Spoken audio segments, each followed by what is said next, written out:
Good morning, students.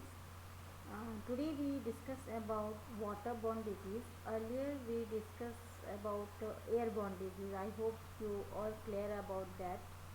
Now here we discuss about waterborne disease. Because each year waterborne disease afflict hundred of million of people, primarily those living without safe accessible water in developing countries. Means of the seven most common waterborne disease in the world, diarrhea is the central symptom. The latest research show that diarrhea is the second leading cause of death for children under the age of 5, causing more childhood death than malaria, like AIDS and measles combined. Okay, so here first of all we have to be know what are waterborne disease.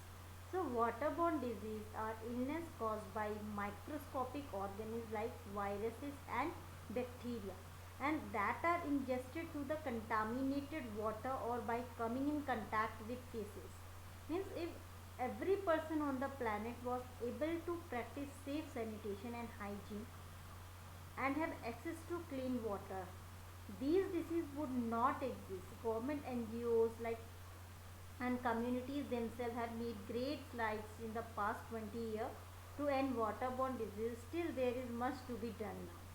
So, here we discuss some waterborne disease, and we also discuss here about the prevention from today.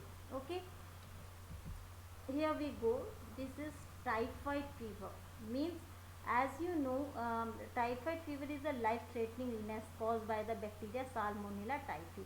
Salmonella typhi is very important because of your exam point of view.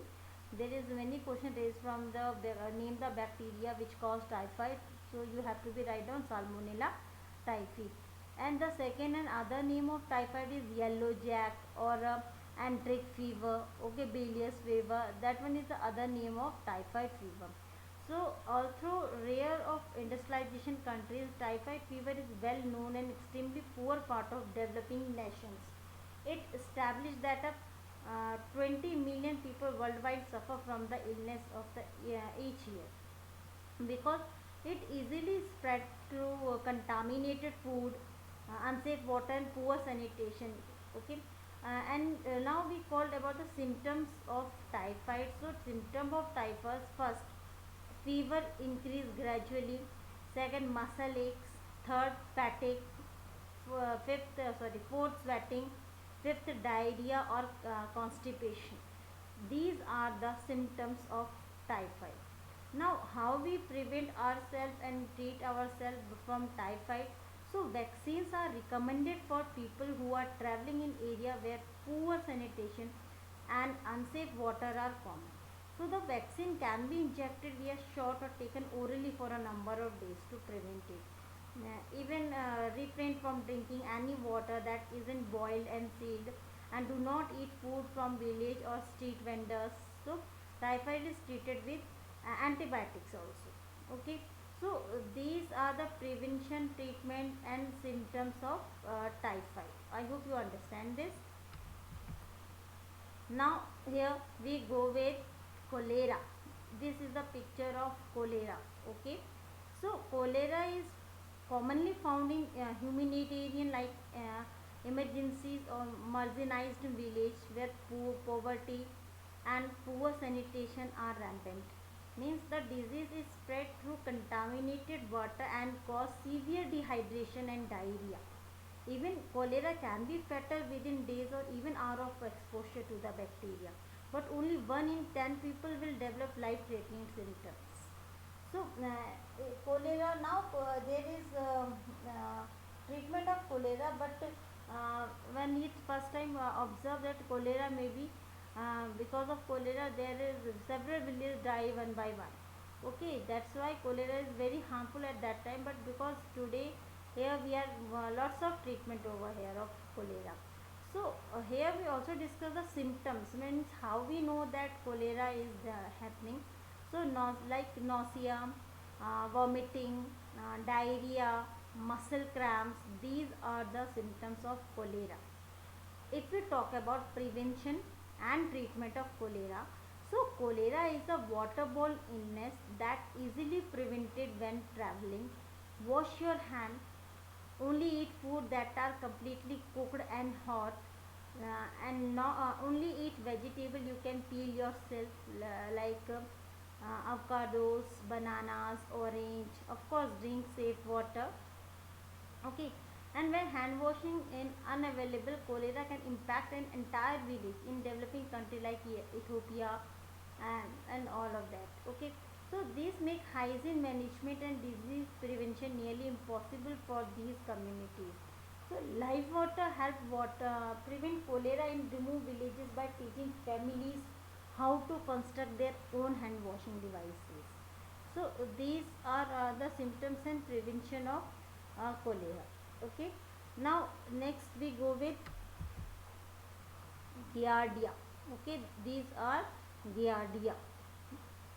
I hope you all understand this. Okay, there is flagella who helps it to locomotion. Sucker is help for the taking of blood. Okay, trophozoite and trophozoite side view, which is the ventral and side view of the giardia.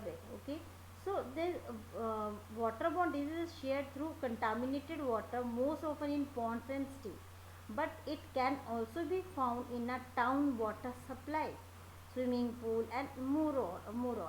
So the infection is caused by a parasite and typically clear up after a few weeks. However, it's possible for those who have been exposed will experience intestine problem for year to come. Okay. And now we go with the symptoms of giardia. So like abdominal pain, like cramps and bloating, diarrhea, nausea, weight loss, that are the symptoms of giardia. And if we talk about the prevention and treatment, so while there is no vaccine for giardia, there are simple way to avoid the infection. Like how you avoid this: wash your hand with soap, often don't swallow water while swimming, and drink only bottled water. With time the immune system will typically beat giardia on its own, but if symptoms worse, doctor prescribe antiparasite and antibiotic medications. Water poor communities cannot protect themselves from illness like giardia, and treatment for this illness can come at high cost of a family living in poverty. For these reasons, so life water programs focus on long term prevention, and these include constructing safe water sources and teaching health practices, one house at time, until the entire community has the resources and the knowledge to prevent the waterborne diseases. Okay. So when family learn how to construct their own hand washing facilities, bathroom, and dish drying racks, it will be controlled. Okay. Now dysentery, it's very common in Asia also, in and like as you seen in your screen, it is an intestinal infection. Dysentery is a waterborne disease characterized by severe diarrhea as well as blood or mucus in the stool. Because dysentery is good reason to always wash your hand, as the disease spread mainly through poor hygiene. It can be caused by bacteria, virus, or parasites in unsafe food and water by the people coming in contact with facial matter. If someone experienced dysentery cannot replace fluid quickly enough, their life could be at risk. Okay. Okay, now we go with the symptoms of dysentery. So there are some symptoms of dysentery, like first one is stomach cramps or a stomach pain, second one is diarrhea, third one is fever, nausea, vomiting, dehydration. And what about prevention and treatment? To prevent dysentery, wash your hand with soap frequently, as you doing in nowadays for the protection from the protection of COVID-19.